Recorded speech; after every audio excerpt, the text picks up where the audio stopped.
Hi there everybody and welcome back to the Blossom Crochet channel. In this tutorial I will be showing you how to make these beautiful popcorn flower granny squares. Now I must start with an apology at the beginning of this video because it's been more than 4 years since I uploaded the tutorial on how to make the popcorn flower, and at the very beginning of that video I mentioned about having a tutorial to follow for the granny square and I just never got around to doing it. So this is the tutorial on how to turn your beautiful popcorn flower into a granny square, and then you can use that to turn them into large blankets or bags or whatever you prefer. So I'm not going to be showing you how to do the popcorn because I already have the tutorial for that on my channel.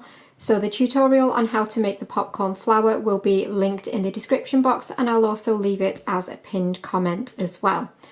And you're just going to use that tutorial to make 2 rounds of the popcorn flower.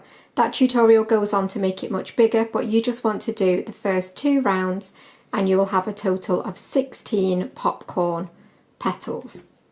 And once you've completed your popcorn flowers, that is when you will come back to this tutorial and I will show you how to square off. So we start with quite a solid round to square off, and then we open it up into slightly more lacy round for the final round to finish it off. So if you go and complete your popcorn flowers now and then come back for the granny square part. So for anyone who is wondering, for the centres of these I've just been using some Hayfield Spirit DK in the shade Sundown. So now I've got my popcorn flower ready, and this is how yours should be looking. I've already sewn in my ends as well.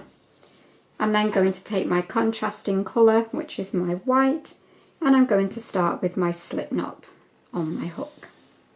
So for this round we're going to be working in the spaces in between your popcorn stitches. So if you pull your popcorn stitches apart, you will see the space in between them where you've got your chain 1. So we're going to be working into that space. So we want to start with a standing UK treble or a standing US double. So do remember I work in UK terms, but I'll always give the US stitch name as well.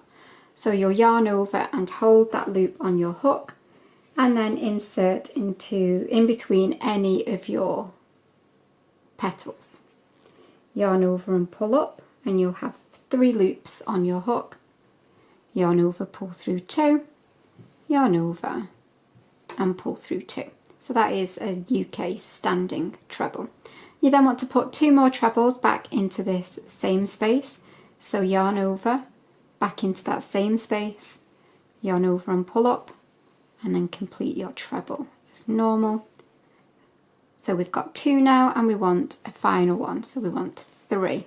And we will finish off this corner when we get back round to it, because this is going to end up being one of our corner spaces. You can see I've just got my teeny tiny little scrap white here. It's so cute. Okay, so then we're going to skip to the next chain 1 space between our next petals, and you're going to put 3 half trebles or 3 half doubles in US terms. So yarn over into that next chain 1 space, yarn over and pull up, you'll have 3 loops on your hook, yarn over and pull through all 3 loops. So that's 1, and we want 2 more. So yarn over and insert, yarn over and pull up, yarn over, pull through all 3, and 1 more. So we've now got 3 into that space. You're going to do 3 half trebles or half doubles into the next chain 1 space. So 1, 2 and 3. And 3 half trebles into the next chain 1 space. So you'll have 3 groups of 3 half trebles in between your corner spaces. So we started with the first part of our corner, which we'll finish off later, and then we've got 3 sets of 3 half trebles. We're then going to create our first proper corner, so we're going to do 3 trebles. So 1, 2, 3, going to chain 3. If you prefer to chain 2, you absolutely can. and then back into that same space that we've done those 3 trebles, you're going to put 3 more trebles back into that same space. It's 1, 2, and 3. And then again, we're going to be doing 3 sets of 3 half trebles. 1, 2, 3, and then 2 more into your next chain 1 spaces, 2 and 3, and then 1 final set. So you'll always have your 3 sets of 3 half trebles in between your corner spaces. Okay, so then again you're ready to do your next corner space, so you'll do your 3 trebles, chain 3, 3 trebles, and if you just repeat that all the way around, and I will meet you in just a second for round 2. Okay, so you should be finishing with your 3rd and final set of 3 half trebles, and then as I mentioned before, we're going to finish off this corner space. So you want to put your 3 trebles into that final corner space.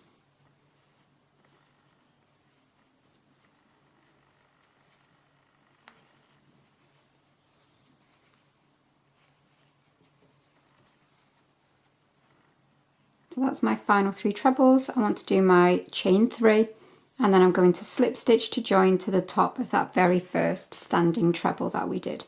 So yarn over and pull through both.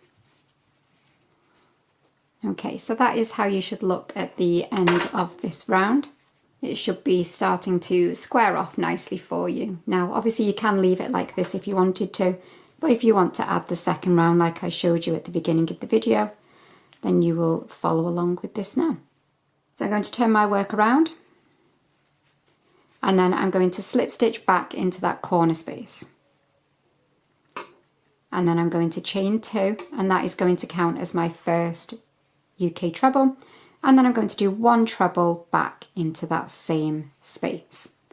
Okay, so this is the slightly more lacy round now, so we're only going to be doing 2 trebles in all of our clusters. Okay, so we've got a chain 2 and a treble, which counts as our first one.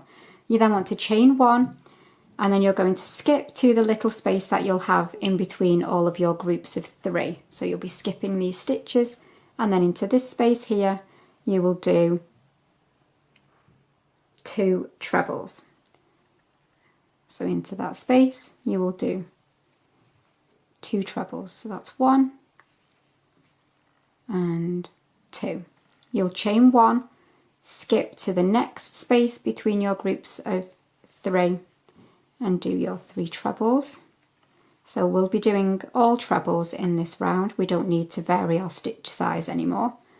Just always make sure that you do your chain 1 in between your 2 trebles, and then again you'll do your 2 trebles in the next space, chain 1 and 2 trebles in your final space before your corner, 1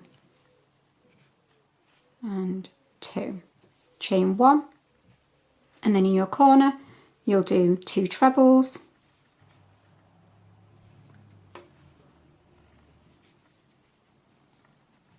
chain 3, and back in that same corner space 2 more trebles, 1, 2, chain 1, and then you're ready to do your groups of 2 trebles all the way along. Always remembering to do your chain 1 in between. So again, you should be able to pause now and follow that all the way around your square, and I will meet you one final time in just a second. So I've worked that all the way around. I've done my final set of 2, my chain 1, and then I need to finish my corner.